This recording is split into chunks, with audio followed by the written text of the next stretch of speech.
సంచా theatre ఘటనలో అల్లు అర్జున్ కు మానవత్వం లేదని పవన్ అన్నారు. మరి గేమ్ చేంజర్ ఈవెంట్ కు వెళ్లి ఇద్దరు చనిపోతే బాధిత కుటుంబాలను పవన్ ఎందుకు పరామర్శించలేదు? అల్లు అర్జున్ కున్న మానవత్వం కూడా మీకు లేదా?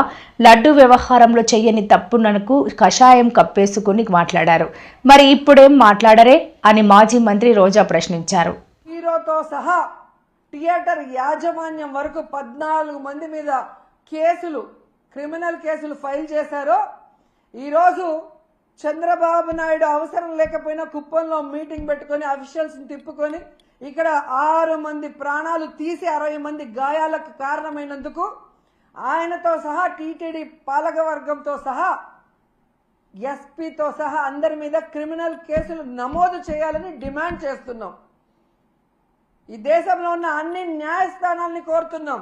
దీన్ని సుమోటోగా తీసుకొని తప్పు చేసిన వాళ్ళ మీద కేసులు పెట్టి విచారించి శిక్షించండి అని కూడా మేము కోరుకుంటున్నాం.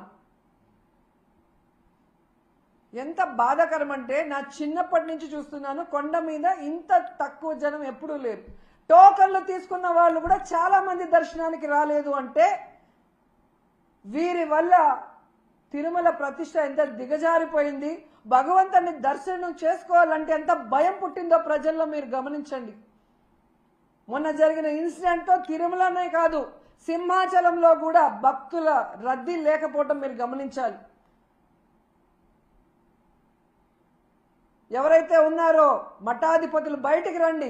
హిందుత్వాన్ని, మన దేవుళ్ళని, మన టెంపుళ్ళని ఈరోజు పరువు ప్రతిష్ట దిగజార్చే విధంగా పరిపాలిస్తున్న ఈ చంద్రబాబు నాయుడు, పవన్ కళ్యాణ్కి బుద్ధి చెప్పండి. ఏ హిందూ భక్తుల ప్రాణాలు పోయాయో వారి కుటుంబాలకు అండగా నిలబడి తప్పు చేసిన వాళ్ళని శిక్షించే విధంగా మనమందరం కలిసికట్టుగా పోరాడుదామని కోరుకుంటున్నాను. ఎందుకంటే ఈ చంద్రబాబు నాయుడు తప్పించుకునే రాజకీయాలు చేస్తారు. పవన్ కళ్యాణ్ ఏమో సినిమా డైలాగులు చెప్పినట్టు చెప్తాడు కానీ మళ్ళీ ఎక్కడా కూడా ఏం చేయడు. ఎందుకంటే అల్లు అర్జున్కి మానవత్వం లేదంట, పోయి పరామర్శించలేదంట. మరి నీ అభిమానులు నీ కోసం గేమ్ చేంజర్ ప్రీ రిలీజ్ ఈవెంట్కి వచ్చి ఇద్దరు చనిపోతే మణికంఠ చరణ్ అని ఇన్ని రోజులు అవుతున్నా ఒక్కరి మీద కేసు లేదు, ఒక్కరిని అరెస్ట్ చేయలేదు. నిన్న నువ్వు పిఠాపురానికి వెళ్ళి ఆ కుటుంబాన్ని పిలిపించి కూడా వాళ్ళని కలవకుండా, వాళ్ళని పరామర్శించకుండా వాళ్ళని అవమానించావు. మరి నీకు మానవత్వం ఉందా అని నేను ప్రశ్నిస్తున్నా. సో ఇప్పటికైనా పాలక మండలి, ముఖ్యమంత్రి, డిప్యూటీ సీఎం ఎవరికి వాళ్ళు తప్పించుకొని ఈ కేసుని పక్కదారి పట్టించి కేసు క్లోజ్ చేయాలనుకుంటే మాత్రం మేము ఒప్పుకునేది లేదు. ఆ కుటుంబాలకి మేము అండగా నిలబడతాం. ఆ కుటుంబాలకి న్యాయం జరిగేంత వరకు పోరాడతాం. అటు న్యాయపరంగా పోరాడతాం, ఇటు ప్రజలకి అండగా నిలబడి కూడా పోరాడతామని కూడా ఈ సందర్భంగా తెలియజేసుకుంటున్నాం. ఇక మన చిన్నమ్మ గురించి చెప్పుకోవాలి ముఖ్యంగా. ఎందుకంటే హిందుత్వ పార్టీ బీజేపీ పార్టీ. 6 మంది హిందువులు చనిపోతే 60 మంది గాయపడితే మన చిన్నమ్మ నోట్లోంచి ఒక్క మాట రాలేదు. ఎవరు దీనికి కారణమో వాళ్ళ మీద క్రిమినల్ కేసులు పెట్టాలని డిమాండ్ చేయడానికి చిన్నమ్మకు నోరు రాలేదు. అనవసర విషయాలప్పుడు మాత్రం ఎంత నోరేసుకొని వస్తుందో మనం చూసాం. మొన్న విజయవాడలో కూడా హైందవుల మీటింగ్ ఏదో జరిగింది. అక్కడికి కూడా వెళ్ళి మన చిన్నమ్మ ఏ విధంగా పెద్ద పెద్ద మాటలు మాట్లాడిందో మనం చూసాం. మరి హిందువులు చనిపోతే హిందూ భక్తులకి వాళ్ళ ప్రాణాలకి విలువ లేదా చిన్నమ్మ? పురంధేశ్వరి గారు డిమాండ్ చేయరా? మోడీ గారికి చెప్పండి, ఎవరు తప్పు చేశారో వాళ్ళ మీద క్రిమినల్ కేసులు పెట్టి లోపలేయమని చెప్పండి. ఇక నీతి మాలిన రాజకీయాలకి తెలుగుదేశం పార్టీలో పరాకాష్ట ఏంటంటే ఎండోమెంట్ మినిస్టర్ చేసిన తప్పుకి క్షమాపణ అడగడు, తనని శిక్షించమని అడగడు. దాన్ని వైఎస్ఆర్సీపీ మీద తోసేయడానికి ఎంత దిగజారిపోవాలో అంత దిగజారిపోయాడో ఆనం రామనారాయణ గారు. జగన్మోహన్ రెడ్డి గారంట చంద్రబాబు నాయుడిని, ఈ ప్రభుత్వాన్ని తిట్టడానికి డబ్బులు ఇచ్చాడంట. మరి జగన్మోహన్ రెడ్డి గారు హాస్పిటల్కి రాకముందే ఏబిఎన్లో మీ క్లోజ్ ఫ్రెండ్ రాధాకృష్ణ గారు ఆయన ఛానల్లోనే ఎన్ని బూతులు తిట్టారు ఈ ప్రభుత్వాన్ని, ఈ పాలక మండలిని మీరు చూడలేదా?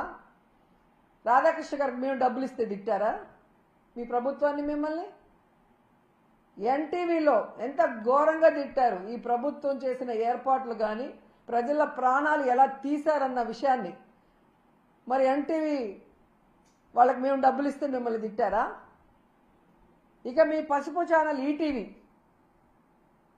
మరి రామోజీ గారి అబ్బాయి కూడా ఈరోజు ఈ ఎండోమెంట్ పాలక మండలి అలాగే ఈ ప్రభుత్వం వల్ల భక్తులు ఎంత నరకయాతన పడ్డారో కళ్ళారా కనిపించేలాగా చూపించారు కదా. వాళ్ళు కూడా మా దగ్గర డబ్బులు తీసుకొని మిమ్మల్ని తిట్టారా? పవన్ కళ్యాణ్ గారు నిన్న పిఠాపురంలో చెప్పారు కదా, ఆ భక్తుల దగ్గరికి వెళ్ళి దెబ్బలు తగిలిన వాళ్ళ దగ్గరికి వెళ్తే వాళ్ళు పడిన బాధ చూస్తే నేను కరిగిపోయాను, నా కళ్ళ నిండా నీళ్లు వచ్చాయని చెప్పారు. ఆయన కూడా మేము డబ్బులు ఇచ్చి మాట్లాడమన్నామా? ఏం మాట్లాడుతున్నారు ఆనం రామనారాయణ గారు? మీ సీనియారిటీ ఎంత? ఆ సీనియారిటీతో మీరు ఇక్కడికి వచ్చి కూర్చొని భక్తులకు అన్ని సౌకర్యాలు కల్పించి సేఫ్గా వాళ్ళకి దర్శనం చేసి పంపించాల్సింది పోయి ఇంత దిగజారుడుతనంగా మీరు మాట్లాడటం నిజంగా సిగ్గుచేటని కూడా ఈ సందర్భంగా తెలియజేసుకుంటున్నా. వచ్చిన వాళ్ళని పొద్దున్న నుంచి రాత్రి వరకు ఎండల్లో పార్కుల్లో తోసేసి మంచినీళ్ళు లేవు, చిన్నపిల్లలకి పాలు లేవు, ముసలోళ్ళకి భోజనాలు లేవు. టోటల్ ఫెయిల్యూర్ మీ ప్రభుత్వం. మీరు ఇంకా ఎవరి మీదో చెప్పి తప్పించుకోవాలి అనుకుంటే ప్రజలే మీకు బడిత పూజ చేస్తారని కూడా ఈ సందర్భంగా తెలియజేసుకుంటున్నాను. అండ్ మళ్ళీ నేను కోరుకునేది ఒక్కటే, న్యాయస్థానాలు దీన్ని సుమోటోగా తీసుకొని ఈ 6 మంది మరణానికి కారణమైన వాళ్ళ మీద క్రిమినల్ కేసులు పెట్టి శిక్షించాలి. మళ్ళీ ఇది పునరావృతం కాకుండా చూడాలి. తిరుమల ప్రతిష్ట పరువు దిగజార్చకుండా కాపాడుకోవాల్సిన బాధ్యత అందరి మీద ఉందని కూడా కోరుకుంటున్నాను. లేకపోతే ఈ విషయంలో రాద్ధాంతం చేస్తారు. ఈ విషయంలో ఎందుకు స్వామీజీలు గారు మిగతా వాళ్ళు హిందుత్వ సంఘాలు మాట్లాడలేదు మేడం? ఎంతసేపు జగన్ గారి మీద పడి ఏడవటానికి వీళ్ళందరూ. మరి ఈరోజు ఎక్కడికి పోయారు? ఆ స్వామీజీలు ఎక్కడికి పోయారు? ఆ సనాతన యోధుడు ఎక్కడికి పోయాడు? ఈ ఛానల్ ఎందుకు డిస్కషన్ పెట్టట్లేదు మేధావులు విశ్లేషకులతో? వైకుంఠ ఏకాదశి ఉంది ఒక సైడు, మోడీ గారి మీటింగ్ ఉందని తెలిసి కూడా